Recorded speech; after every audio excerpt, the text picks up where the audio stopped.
within this context of connecting feeling with poetry, and I believe Fady will help me with that. You know, in Arabic, the word for poetry is the same word for to feel and to sense something, which is the poet is essentially the one who receives. He receives voices, he receives ideas, and then he generates them again. I think Fady can help me with that. One who sense, yeah. Yeah, Is one who, yeah.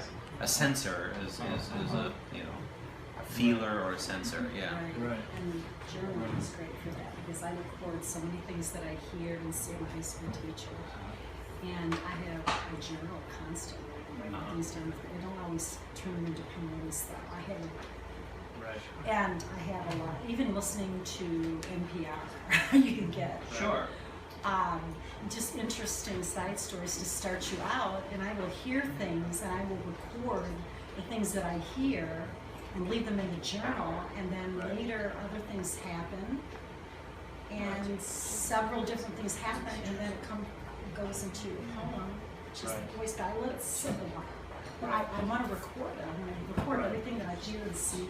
Even sitting in a restaurant sometimes. It's an act of listening, basically. Listening and recording what you see, and I think that's what a poet should be doing. It's also the idea that the poem's always been a public record. Yes. And not the notion, so the idea of originality or authenticity belongs to a public record. And that the notion of originality or authenticity is suspect on an individual level, which is what we're obsessed with, always wanting this extreme individuation as the extreme or the epitome, you know, of extreme example or epitome of what an artist, what a grand artist is. And I love this, Latif, the observation about the Arabic word, because it seems to me to make an easy connection with other kinds of metaphors. If the poet is the censor, the acutely trained, highly attuned censor, it seems to me to connect easily with, for instance, the kinds of instruments that we use to aid our, you know, I don't see you as well now as I do now. And so you know, something is happening here to enable me to see other than and better than I could see otherwise. The camera allows me to see something. It puts things into focus. You know, I'm thinking of the huge telescopes that are just what's the one in New Mexico that's it's like lots of things all spread out across miles and miles and miles and miles. And they're all ways of allowing us to see things that they're there, Like they're going on. A veil has been lifted, Exactly. where there's an element of discernment. And sometimes we have that discernment and sometimes we don't. And there's like a veil lifted from our eyes. And you get in, sometimes the best thing to do is just record. You wanted to read a poem, we were talking earlier, and you said you had an idea of reading a poem in juxtaposition that maybe this translation and a poem off of it. If you want to do that, sure. This you know, has everything to do with the Arabic. It's and with this idea about trying to listen and possible ways of listening. This is the last sequence in the new book is all of the it's a sequence of love poems, but in each case the poem took the particular shape that it has. They're love poems, and so they have to do with Harvey's emotions, but they took the shape that they did by response to poems that I encountered in translation. And so I should make sure, actually, I don't have the book with me. Do you have the latest? Can I grab a copy of the black one?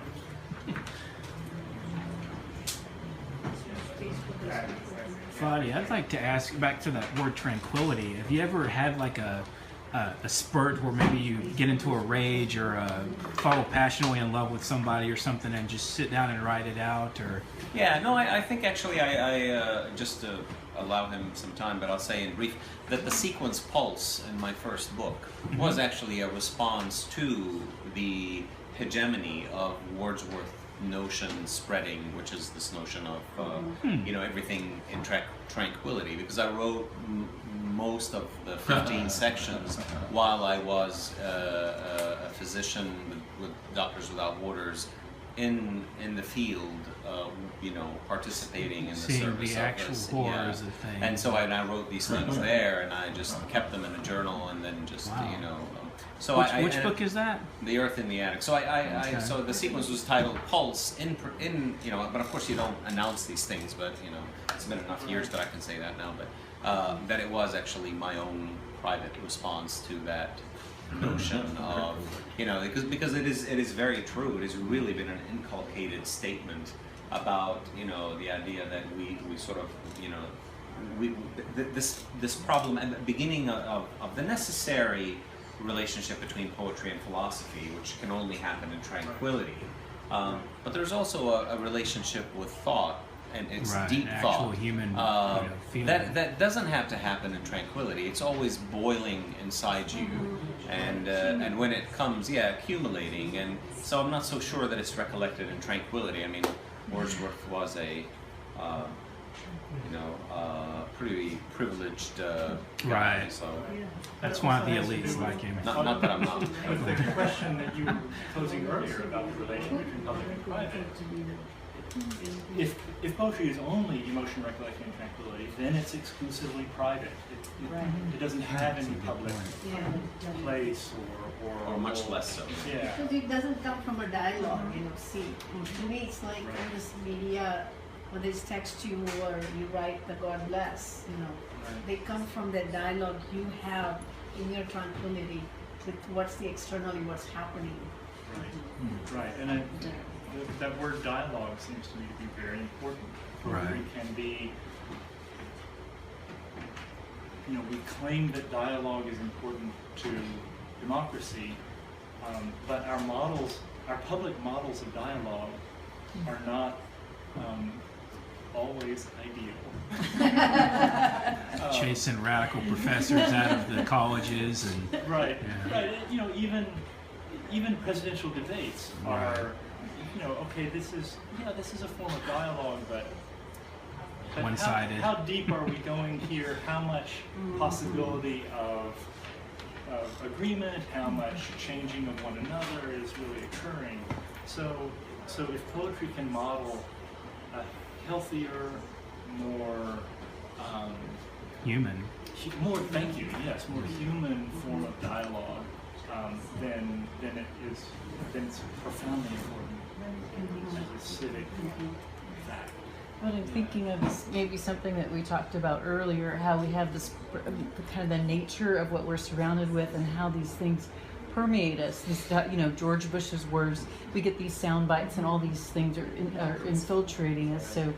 So it's kind of this ongoing permeation of things, and one way that we can sort of synthesize or make sense of it is to have this dialogue sort of through poetry. Right. And it may have, poetry may have affinities with other media. I hope there's some sense in which I hope there's plenty of other stuff going on in it, but I hope there's some sense in which my George Bush book that has some similarities with Saturday Night Live spoofs of public figures and so on. That there's some, I hope some differences, but I hope there's some connection. Actually, I was going to comment on that book precisely because go back to what Fady said earlier, quoting Walter Benjamin about how the poetry sometimes transcends the verbal or the verb arena to other media, to other mediums.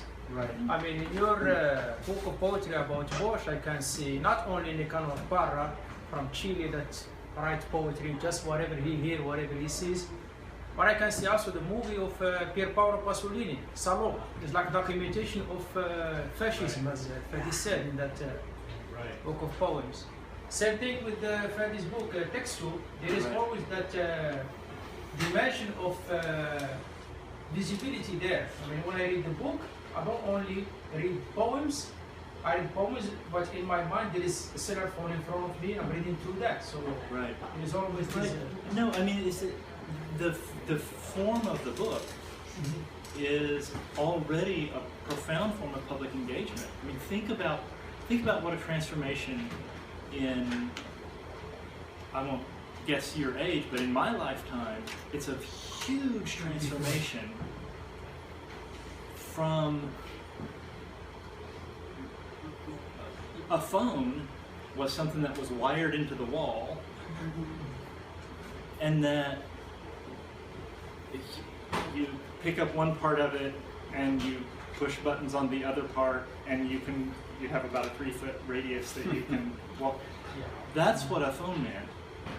And now a phone means, my niece was making fun of me because I'm the last living human who does not own a cell phone, but I just saw a person who does own a cell phone. I went from a slide phone to like a regular iPhone. Oh, uh-huh. Yeah, I just that long ago, and I just started texting maybe like 2 months ago. So because I my just saw daughter someone use a abused cell me. phone. It was at night, and so it was, the people I was talking with live in Brooklyn, and so they haven't seen the stars for a long time, but we were out in a more rural place. And so they were enjoying looking at the stars. And so he turned on his cell phone and he pointed it up to the sky, and it told him what stars he was looking at. Wow. So that's all within my lifetime. A profound change that is not only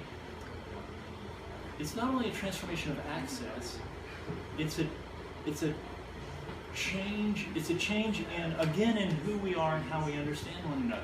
If I could appeal again to this Catherine Hale's book that I've read 20 pages of, she talks about a cultural transformation that she describes as very recent between a concern for presence versus absence and a concern for pattern versus randomness. And so her claim is that pattern versus randomness has become our preoccupation, that we're no longer concerned with presence and absence. Well, that's a nifty account, theoretical account, for the observation that to me is, because I'm old, is a very palpable thing. My young students who have had cell phones, they came out the chute with cell phones in their hands. And for them, presence and absence is not an issue. When I'm in class with them, I am no more present to them than their person whose presence and absence is not an issue. For me, it's an issue. For me, it's rude. You and I are speaking, and hold on, I got a call, and I'm going to turn my back to you and talk to a person on the phone. For me, I've gone from the person who's present to a person who's absent. But it's not an issue for others younger than my generation. But that means that it's a profound cultural transformation. So by the very form of the book is a way that Fady is asking about that huge cultural transformation of our self-understanding, our cultural understanding. Well, I have a comment, and I also have sort of a question. So, I have an MA in literature, so most of the poetry I've read has been by dead people. Yeah. So these are poems that have like sort of stood the test of time. Yeah. And then this summer I took a class, and we read a lot of contemporary poetry. And and then I had to do like imitation poems and response poems, and I found it really liberating, you know. Yeah. But I also felt like there's this recklessness in poetry now with like the long lines and the random kind of decisions about where to break the line and the layering of, you know, similes and it's like really overwhelming and fun. But I wonder if it will last, or if it's just a trend. How can I know? If this is just something people say, ooh, this is really cool, do it now. Or if it's, you know, good poetry. I feel a little conflicted about it because I'm so used to editing and, you know, quaffing the poem.